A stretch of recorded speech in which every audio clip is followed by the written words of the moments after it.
Si vous avez déjà passé une IRM, vous connaissez bien ce bruit assourdissant. Ce n'est pas le cas de Lucas. Pour lui, c'est la première fois. Souffrant de troubles du langage, il va passer une IRM du cerveau aujourd'hui. Mais avant de faire l'examen, une petite préparation s'impose.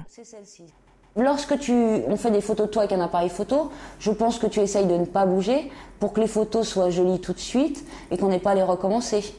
Ouais. Avec cette machine, c'est le même principe. C'est une machine qui va faire des photos de toi et il ne faut pas bouger du tout pour qu'elles soient bonnes dès la première fois.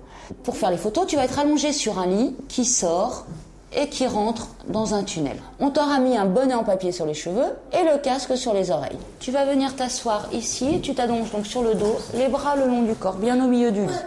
Parfait. Ni infirmière ni médecin, Sophie explique toutes les étapes de l'examen et surtout la condition principale pour obtenir une bonne image, l'immobilité. Tu bouges plus du tout. Oh, tu es bien. Super. Ça va comme ça ? Oui. Allez, eh bien, je remets le bruit et je t'enregistre. La simulation commence. Lucas garde les yeux rivés sur l'écran face à lui où un dessin animé est diffusé. Captivé par les images, l'enfant ne bouge quasiment pas. C'est un examen qui nécessite une immobilité absolue. Et donc c'est un gros problème chez certaines personnes, mais aussi notamment chez les enfants, surtout les enfants de moins de 5 ou 6 ans.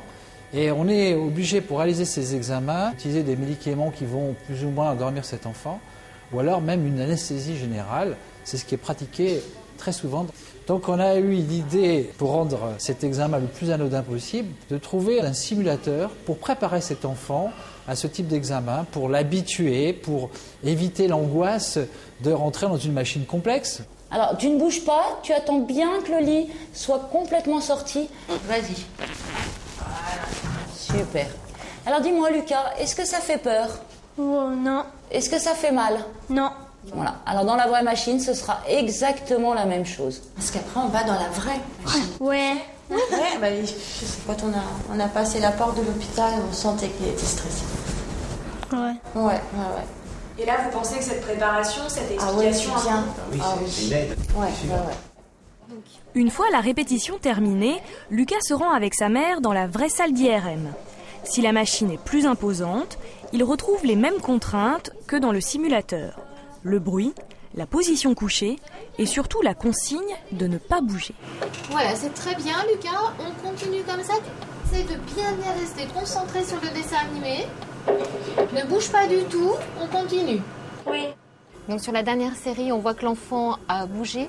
Les images sont floues.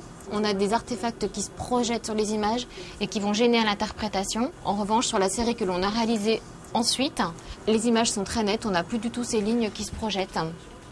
Dans 9 cas sur 10, la préparation à l'IRM permet d'éviter la sédation ou l'anesthésie. Pour l'instant, seul l'hôpital de Lyon est doté de ce simulateur, mais de nombreux autres services pédiatriques ont demandé à en être équipés. T'as pas eu peur ? Non. C'est bien. Ouais. Ah, t'as pas bougé ? Non.